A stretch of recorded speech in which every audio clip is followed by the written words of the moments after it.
a fireside chat. I'm a little disappointed, fellas, that there's no actual fire, but we do have this like brilliant kitchen look from Noah Kagan. And I'll briefly introduce Noah Kagan. He's the chief sumo at Sumo Group. He was employee number 30 at Facebook, and now is building out his YouTube channel, OK Dork. The branding is just phenomenal, but youtube.com/OK Dork.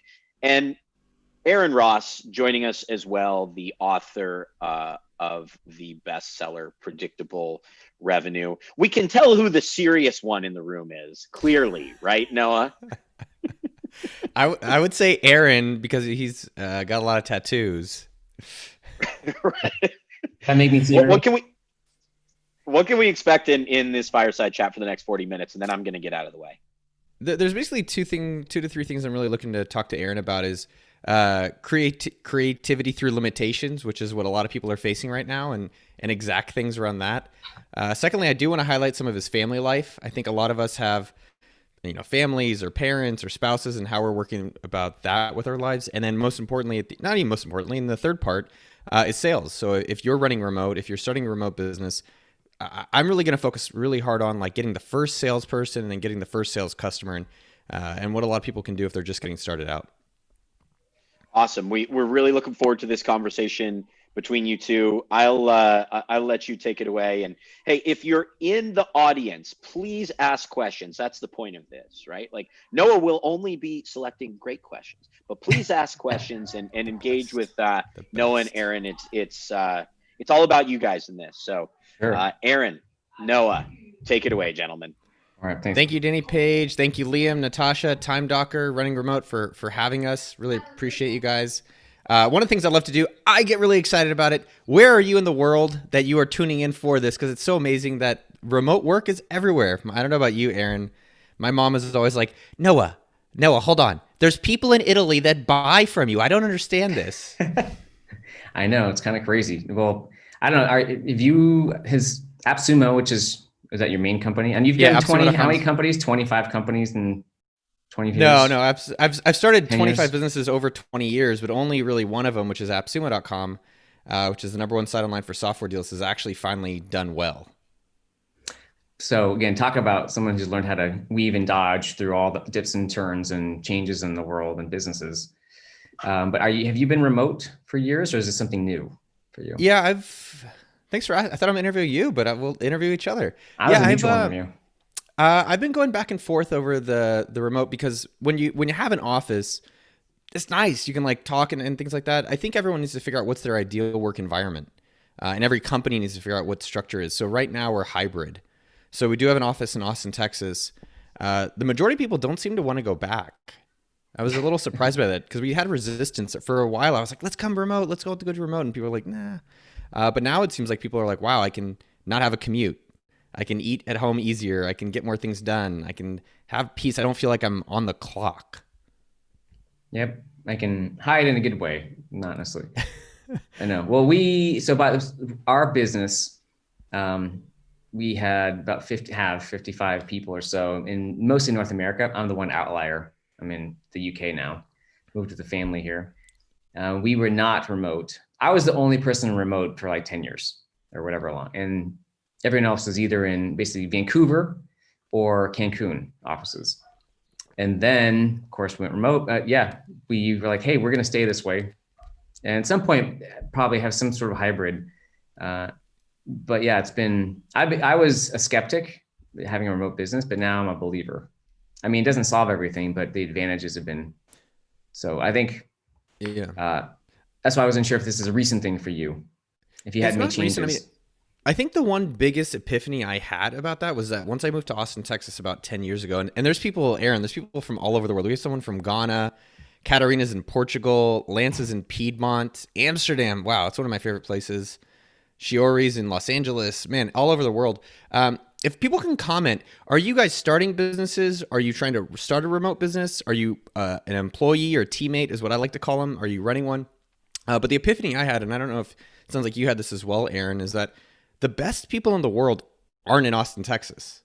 A lot of the best people in the world could be in Ghana, could be in Israel, could be in China, could be wherever in the world. And I was like, well, if I want to build the best company in the world, don't I want to hire the best people in the world? Hopefully.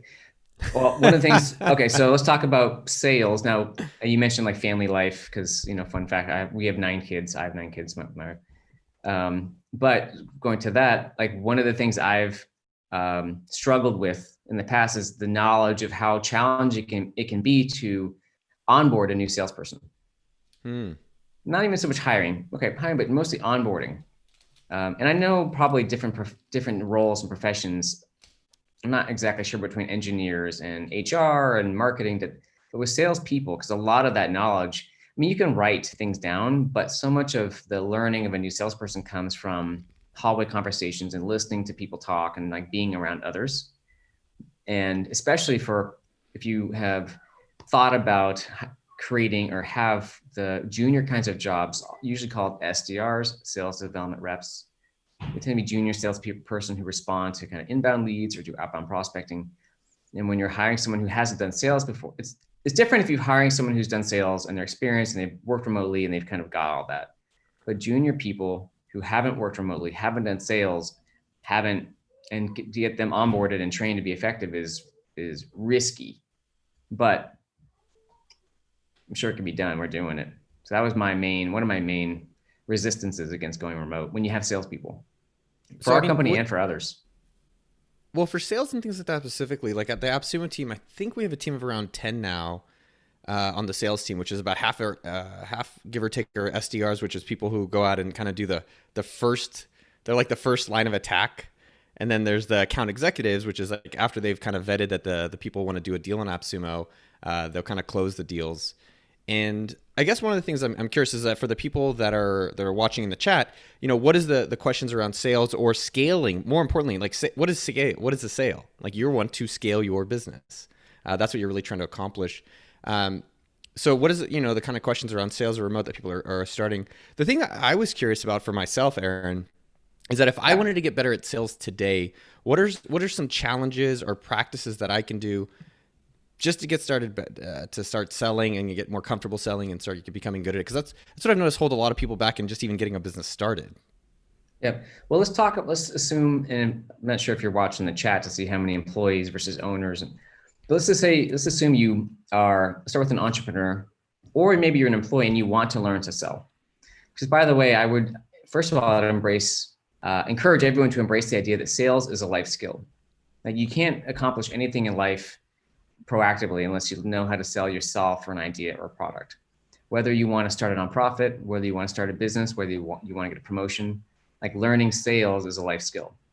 So if you have any resistance or negativity, like sales, I don't want to do that, or like, I don't know, I don't want to come off as salesy, start to embrace the value of learning how to sell. So that's number one, the importance of it. And then I think there's some simple things. The best thing you can do to learn how to sell is get a sales job. I mean, that's what I did. So story, I had raised millions of dollars. This is a long time ago, 1999, 2000, raised $5 million. Company failed. One of the reasons I didn't know how to build and manage a sales team.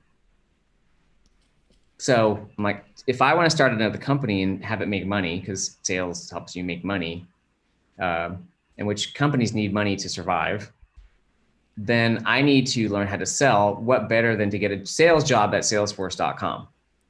So I checked my ego at the door because I just wanted to learn. I got the job to learn because you can read, like reading books, great. Read 3 sales books. That'll get you pretty much all you need. But there's no better way than to do sales. And whether you get a job or you just do selling, like you can't read your way to success. You have to do it. Likewise, one of my daughters, a 21-year-old now, she wanted to start a business. And she was going to college. She's like, can I do a business degree? Like, if you want to learn how to do a business, you got to start a business. I mean, you can learn for a while, but ultimately you got to try it. So that's the first couple of steps, is how important it is, and find some way to actually learn how to sell. And that could be externally to customers or partners. It could be internally, because if you're trying to convince your team or a manager or someone else to, to make a change, which could be around diversity today, or it could be an investment or go remote, that's another version of selling. gonna add a few things to the side of that because I thought that was strong. It's like just go sell. Number one of the things that I started doing years ago, and I recommend everyone to do. I don't know if you've heard of this, Aaron. It's called the Coffee Challenge. I saw it in one of your videos, but yeah, I love it. So for everyone out there, if you're trying to learn how to sell better, if you're trying to learn how to, build up more comfortability asking for things. So the coffee challenge is wherever you are in the world, next time you buy anything, especially if you buy a coffee, just ask for 10% off. And it's not about getting the discount. It's about saying, hey, I'm asking for something. I'm a little afraid, which is what a sale is. A sale is saying, hey, I'm asking for your money in exchange for value. And you'll learn about yourself. And so I'd highly recommend, and I challenge you, every one of you, to go do the coffee challenge. Two other things in sales that I've noticed, and I don't know if you feel this way, Aaron, is that I've done sales really well when it wasn't a sale. It was an education, and it was a product I just loved. And it was like, hey, if you don't like AppSumo, I'm like, look, you have to come and be on AppSumo. And so it was exciting to go talk to people about it. And I think people end up selling things that they're like not fully bought into. And the last thing on sales that I've worked on and I'm still working on is writing. Like how can we communicate better? Like how can I talk to you in a way that you're like, oh, I like this Noah guy? Because a lot of times it's about, do you like the person as much as is this really beneficial for your business? Yeah, no, there's a lot of selling and sales is based on, do I like the person? Do I like that company? I mean, not all of it. If you're buying stuff on Amazon, it's like, okay, Amazon, you might trust, you look at reviews, but people can't underestimate the value of when you put yourself, if you're in sales, AppSumo and the sales team or anywhere you are, you're an entrepreneur, like putting yourself into the conversation with your prospect. So so here's like important, I think. Like today, information is commoditized, right? Everything is out there. And by the way, I looked at some of your YouTube videos, great stuff. Anyone who wants to start businesses, you have a lot of really informative information.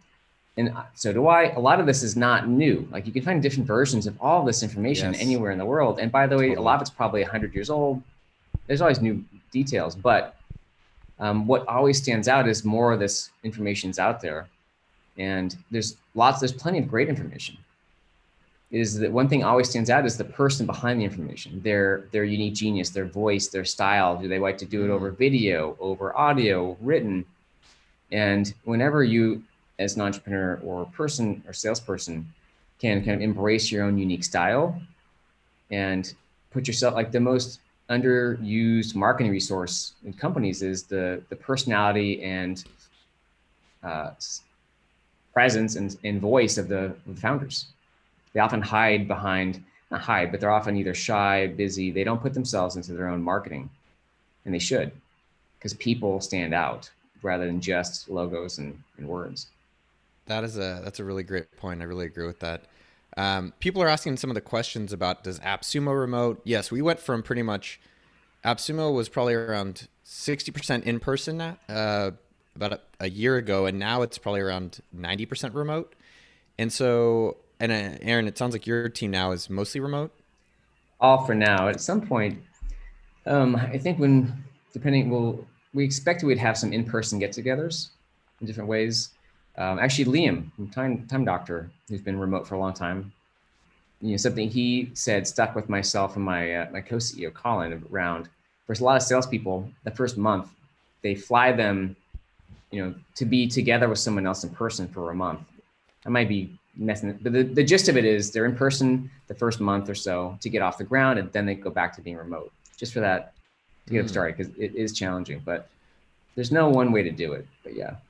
So maybe what are some of the highlights or pitfalls that you've made because you guys were local in those offices and now you had to move remote. What are some of the things that you guys changed? What do you think helped you with it? And what do you think you're like, all right, if we had to do this again, we're going to avoid some of these mistakes? Yeah. I mean, I think for a lot of people, it was easier than we expected. I would say the main challenge, because we were already on Slack, we had Zoom, we had Slack. Most of our business is remote. Almost all the business, except for kind of what I did, it was done over the phone and email anyway. So a lot of what we do is outbound prospecting services for other companies. So either we can do prospecting for them to set up appointments, or we can tell them how to build their outbound SDR team. So again, all remote, except I would often do keynote talks, and I would sometimes go to person in clients that we were already remote. So it's not like we had a field sales team that was knocking on doors already. So that was pretty easy. The one thing I noticed that's different. Oh, there's an invader. So I mentioned 9 kids. I'd be shocked. Bring on one of the kids. Bring on the kid. Oh, she's dancing. Come here, Rosie. There's a strut here. They know where I work, and there's no locks. Oh, they just did some tie dyeing, so they're very proud. Oh, cute. Hi, Rosie. Yeah. This is Rose or Rosie. But originally, so 4 of the kids, 9 are adopted. Rose is now a little over 4. So she's not the youngest, but close to it. Question on your kids, and then we'll keep doing the remote thing because a lot of people are asking, how do you guys drive? What are you driving? Like, I was trying to think about the car. Okay, so, and it might even be, because I used this picture in some keynote talks, we had in the States, the extended Sprinter van. So if you think about a FedEx truck, it's usually a Sprinter. So there's a short one and a long one. We had a short one a few years ago, then we got the long one. But yeah, it's a FedEx van, it's black. We had to sell that because in the UK we don't have a car at this point because it's all walkable, and only the 5 youngest kids moved with us here. The 4 older ones are in the States at boarding school or college. Although with the pandemic we've been collecting them, so now there's 8 of them here for now. So it's never boring. That's not a problem we have in lockdown is boredom. What have you learned about business from your family, and what have you learned about family from your business? Yeah, great question. So one other thing I mentioned, the challenge, with us going remote is I've noticed that a lot of the conversations, it kind of like this flat feeling where we're getting things done, but not really getting to know people the same way as when you're in person. There's kind of like a level of human connection that's missing. So one thing we've been doing is started some calls for anyone who wants to join is basically, what are your side projects and passions? Could be a sales book, could be music, poetry, stories, and separate phone calls for people to kind of help each other make progress on them, to get some validation, some feedback. And there's even an open mic night once a month. And we've seen people really talk about personal things. And there's a lot of people say there's a lot more like human connection. I just saw someone walk across. Another one. What happens is one finds me, and then a few minutes later there's 2, and then there's 3. They just kind of keep creeping in. Got to catch them all. Oh, did you just pick and eat in booger? Yeah, that's a specialty. She learned from me. I taught her. It's not as good as jerky, sumo jerky, but I do love jerky. I mean, one of the things that just to add, so for people that are running remote teams with AppSumo, and with Sumo Group in general, we feel that too. You kind of, I think engineers love it. At least that's my experience, because they're like, oh my God, Noah's not bugging me all day. I can actually get stuff done. I love this. One thing that stood out is we do our, I don't know how often you guys, we do a weekly all hands. The section that's the best in my mind, we call it props. And then just each week, everyone just writes in something nice that someone else did the previous week. And I think what you said, which it's kind of been one of my themes the past few months, which is connection. And so is it a book club that you guys are doing? Is it an open mic night? Is it a prop section? I know another company, the book club has been they said they really appreciated that. Yeah, so there's something else to talk about. So it's not just, hey, what's the deliverable and like, what's the sales, it's like, hey, people get to talk about things. It's a book. What do they think about it? And I think anything that helps people talk about something other than their job helps create that connection and bonding. Because again, if you don't care about your team, if they're just a number or a job, then you're not really going to put everything into what you're doing. I mean, it's fine if things are going well, but when things are challenging, that's when you really need people to pull together as a team because you care about each other beyond just the job. Why didn't you do it sooner? So for us, we've wanted to do it sooner. There's resistance, and I think you said something which was like, I guess we had a lot of this stuff set up we didn't even realize. But why wasn't the trigger pulled to be more remote? Mostly it's habit. And, again, it's the devil, we were already non-remote and we didn't see a problem with it. We didn't see any of the advantages of being remote. It's all like theoretical. And there definitely was serious challenges. I mean, even I know I was resistant at first to close the Cancun office as soon because I knew that we had some junior people we had hired, and how challenging it can be to kind of like ramp someone up who's new, who hasn't done, depending on the level of sales or remoteness before. So I would say mostly habit. What we could have done is, if we really wanted to make some like an informed decision, that, you know, you can only do so many things, to say, hey, let's all go remote for 2 weeks and just see how that goes, and then kind of decide, do we want to stay remote or not? But obviously, I mean, like the world, like we have this whole reset button that's been hit. And you can take a blank sheet of paper for really the first time as a business or person and say, how do we want to work? How much remoteness do we want, or little? Do we want to be 100%, 0%, as a team, as a person? And, you know, a lot of people don't like working remote. Get that. A lot of people, like I said, love it, don't want to go back. And there's a lot of people who want to mix it up. I mean, I've been remote for a long time, and I always, for a long time, I'd wished, you know, if I had like a co-working spot that was close enough for me to get there and back, be sometimes a great, because again, I'm one of those people that has lots of kids, loud house, never really have like a real office. Again, there's always doorbells, dogs barking, kids. On the flip side, it's been kind of fun because now I feel like everyone's in the same boat. Like everyone's got kids and dogs and sounds. And I don't feel like they're in their kitchen. They're in this kitchen, you know what? So what? Who gives a shit? They're wearing like pajamas, or at least, you know, maybe from the waist down. So that's been nice, honestly. And then I do, for us, one big advantage is being able to look at hiring, like Vancouver, great city, Cancun, great city. But at some point, like you said, you know, if you need, there's a lot of advantages to being in person, but there's a lot of disadvantages, and a lot of advantages to be able to look at hiring people no matter where they are, based, if you really want that great person for the right fit, the right culture, it might be hard to find in that little community. So one more example, because my daughter, and let's touch on the racial things in the States, is goes to a boarding school in New Hampshire.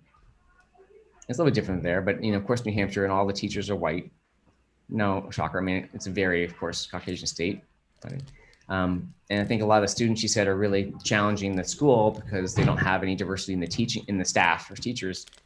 And of course, they say, you know, there's not really, I mean, everything within some huge radius of the school it's not diverse. And teaching remotely is challenging, but her point is they haven't really made an effort to find some diverse candidates who are qualified. But, you know, the thing is, with remoteness, you know, it kind of at least frees you up from the constraints of your local population in a much more interesting way.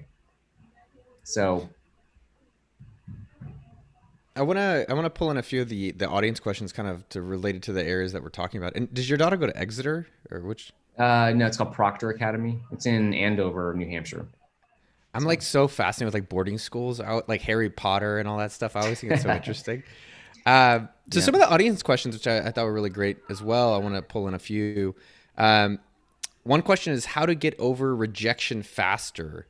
So I mentioned the coffee challenge. God, that's a great one. Honestly, you know what? That's a great one. The coffee challenge, it's powerful. I mean, I'll tell you the thing for me, and I'm curious for you about getting over rejection faster. I generally like rejection because it gives me two things, right? It gives me a chance to learn. Like you get rejected a lot. Like if you want to be in business, expect to get rejected. And that's why coffee challenge is a good practice of it. It's like going to the gym. But the two things for me with that is, okay, why did I get rejected? And just ask them. I've done this a lot of times in emails or calls. Like, hey, it doesn't seem like you want to buy from me. Totally cool. Can you just tell me why not so I can learn? And you'll be shocked. A lot of times they'll say, well, I'm not buying it because of this. And you're like, well, actually, we fixed that. And the second thing that I found in rejection that I personally love is referrals. Like I started the sumo jerky business. You can see it on YouTube. And it was just an example. Like, here, let me show you how to start a business. My mother rejected me. My brother rejected me. Like all my family rejected me. And I was like, you guys like jerky. But the beauty in that experience was that when someone rejected me, I said, well, who do you know that is healthy? And so use that as an opportunity for a referral in those rejections. So those are kind of two lighter things that I found, as well as do the coffee challenge. There's another, I'll give you one more challenge for the lady out there who was asking how to go rejection. Just practice it. So one of my new ones that I do a lot is called the stranger challenge. This is not for children, by the way, is that you ask a stranger to take a photo of you. And it is awkward. And especially with Corona, people are like, they don't want to touch your phone. Yeah. But it's these kind of micro challenges where it is practicing that in a safer environment so that when you're going to the sale, you're like, all right, you want to just give me your money, and you have to do that ask, and you feel more comfortable to get there. Yep, and it's true. It's those little things. And I remember, I feel like Tim Ferriss put some examples in his 4-Hour Workweek book around things to practice getting out of your comfort zone. But the coffee one's great because you said it's like a little, it's a real thing. Practicing asking the question and practicing when someone says no, being okay with that. And realizing, you know what, I asked a question, I got to know, and I'm okay. I didn't die. Because that's really some fear of us is if someone says no, I'm going to die at some level. And it is a death. Yeah. True. What is the book or books for sales that you say, hey, if you need to read one or two, obviously Predictable Revenue, which I've read. Yep. What are the other two maybe around sales? I know I have my list. I'm curious your list. I only have, honestly, it's been so long since I've read any sales books, but the one I know people like a lot, it's called Spin Selling. That gets a lot of, honestly, there's a lot of good ones. Or I really think there's probably, they're all probably pretty similar. Predictable revenue, honestly, is different. It's more of like a sales, really for executives or entrepreneurs who think about how to design sales teams. Yeah. But most sales books are like, if you're a salesperson in a sales process. So again, there's a lot. Spin Selling's one. And it's the only one I got, honestly. I love the kid. I love the kids in the background. One of my favorites all time, which is kind of on under the radar, is Ultimate Sales Machine by Chet Holmes. Yeah, I remember I think that. Yeah. Yeah, that's one of these books that people don't hear about as much or don't talk about, but his was great. And I remember in high school, I worked at a tech company. I was working like just on their computers fixing networking stuff, and I listened to Zig Ziglar. Kind of like, I don't know. He's a legend. I have heard of him. He's a legend. So again, I would assume that if you picked, a popular one of his off Amazon, it's probably like a really good book to read. Yeah. Yeah. That's some of it is also just practice. So some of the other things that people are talking about for remote, one thing you talked about onboarding. So at AppSumo, the two things that we've done, and I'm curious how you recommend onboarding. That's a question that we're seeing is number one, we put them on for our sales team. We've done this since day one, which is a 2-week trial. So for the first 2 weeks of joining AppSumo sales team, they have to close a deal in the first 2 weeks. And if they don't, they're gone. And we're very straightforward. It's not like hardcore, but we call it the gauntlet. It's like, all right, come in, you got 2 weeks. The second thing, and I'm curious how you guys are doing your onboarding and structuring it, is we call it like the sales Bible or the sales Torah. So we have this, I don't know how many pages it is now, but it might be 100. That's literally like everything you will ever need to know to just literally, like the question for us is like, how fast can someone ramp up for sales? Like, can you get them selling in a day? So I don't know. I'm curious how you guys are structuring your sales team and how you guys are onboarding them. And because to get up to 50 people, it's a good amount. Yeah. And I don't know how many people, half are probably in some sort of sales role, either selling for us to our clients or selling, prospecting for some of our clients. So again, a lot of our businesses, companies come to us and say, you know what, we, for one reason or another, we don't want to build our own prospecting team. Can you do that? Can you basically like hire and train people for us and manage them for us? So it's like an outsource, like a third party sales team. And sometimes people come to us and say, we've got a prospecting team. Can you tell us either how to make it better or fix it? So, but in that case, all our customers tend to be kind of business to business, SaaS or technology related. So it's not, it takes, it's 2 or 3 months, probably a month, 2, 3 to kind of really ramp up and have someone see some traction and get some results because they're just typically more complicated, it's slower kind of rhythms and things. But you, within a couple of weeks, within a month, you can usually tell if someone is on the ball and making progress versus if they're a problem.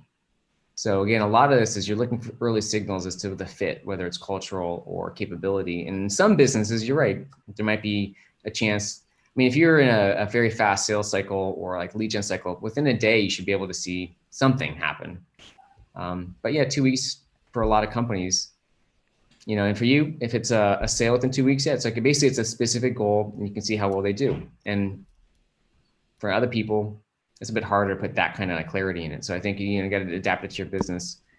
But for us, if you're doing B2B sales, you can look in your prospect and you can look the first month of, is there certain levels of activities? And then next month, are they leading to appointments? And the third month, are those leading to like qualified appointments? It's like a really rough, it's a lot slower.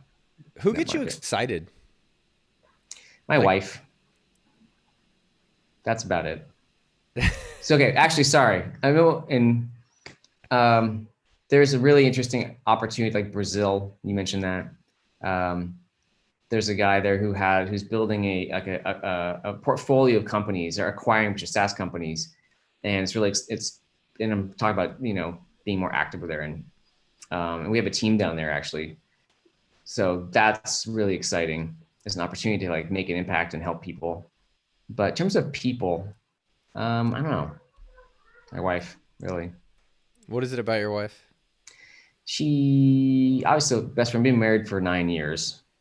It's been crazy because the first 6 years we went from zero. Well, I went from zero because she had 2 kids from a prior marriage. So I went from 0 to 2. I went from 0 to 9 kids in 6 years. So it's just like a blur.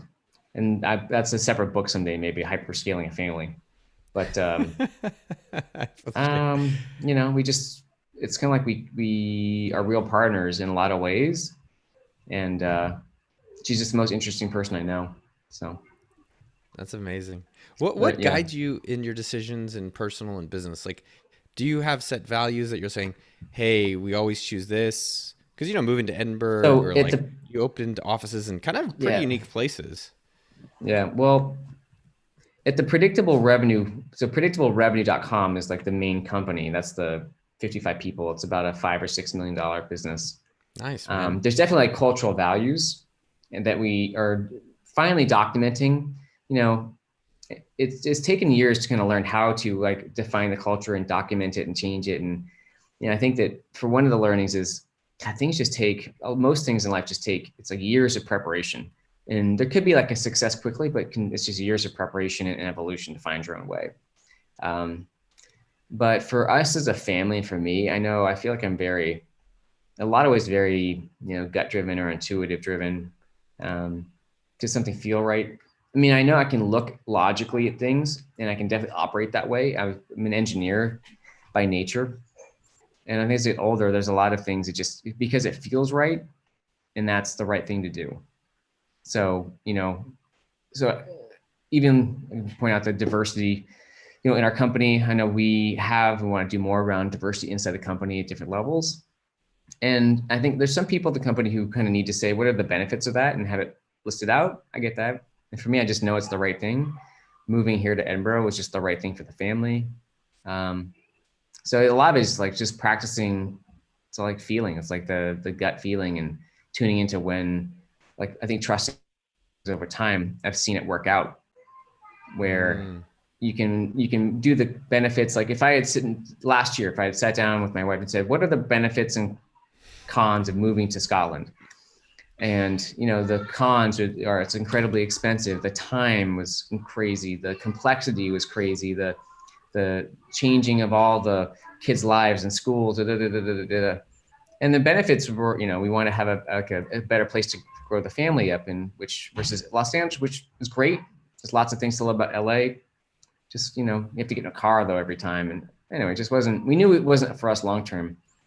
And we just knew that's what we wanted to do. Bottom line, it's just like, we just wanted to do it. And you know what? That was enough. So that's it's not all, but it's a lot. Just trying to work with people I really trust when there's disagreements, because there's always disagreements with my wife, kids, business partners, and so on. Try to come at it with a sense of compassion, understanding, and boundaries. So I think it's easier as, like money. One more thing is, to me, I've got spreadsheets, but it's a very, it's almost like intuitive money management, because I came from, again, engineering background, but there's a lot of times where we just do things, spend money on things for the family because it's the right thing to do. It needs to happen. And maybe we might make a lot of money, but we spend a lot of money. And a lot of times it's like an adoption, there's a lot of reasons that we shouldn't do an adoption. Like, we're already tired. We haven't have many kids. It's cost a shitload of money. But if it just felt right, then we'd end up doing it, or at least taking steps towards that. So I was curious. What I love that part, and a lot of people are asking about sales. A lot of sales is yourself. I mean, at the end of the day, in running a remote team or building a remote business, it's trusting yourself and going for it and failing and being like, oh, I'm you know, my brother's kid fell on his bike, and it was an interesting observation. My mom was like, okay, you're gonna get back up and you're gonna keep going. And I think I've been thinking about that a lot because I've been failing lately in my personal life in some ways, and it's like, okay, let's dust myself off.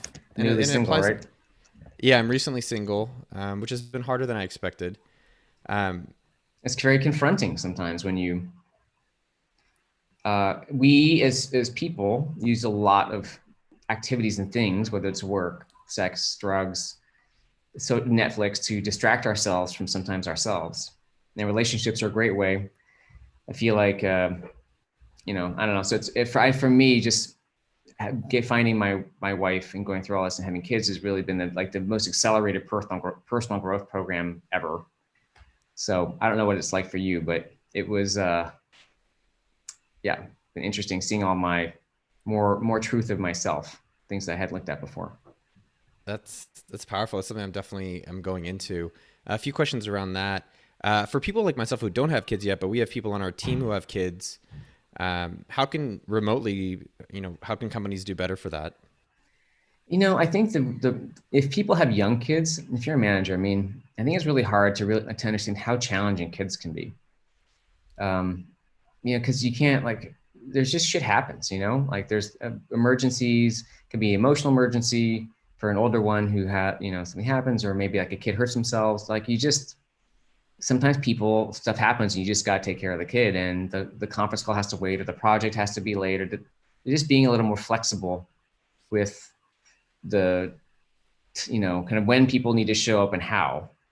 And I think that I would encourage parents, you know, everyone does their best. Everyone's so different, but like, I really try to put the kids, it's kind of knowing when can I kind of put this work thing aside and just help the kid. And also knowing when is the work thing really important, because sometimes it is, you know, if you need to make money for the family, that's also family time. And it's kind of knowing how to prioritize things and juggle. I don't balance, but I juggle.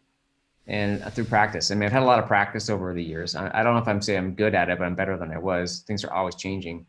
But it's really just kind of having the compassion and understanding that all kinds of shit happens to parents with kids. And, you know, it's not if they don't get the report done, if they don't get the TPS report in by 12 o'clock on Friday, you know what?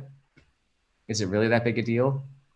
And knowing when it's a big deal, separating like the really big deals from the small things that aren't big deals, and letting the small things go.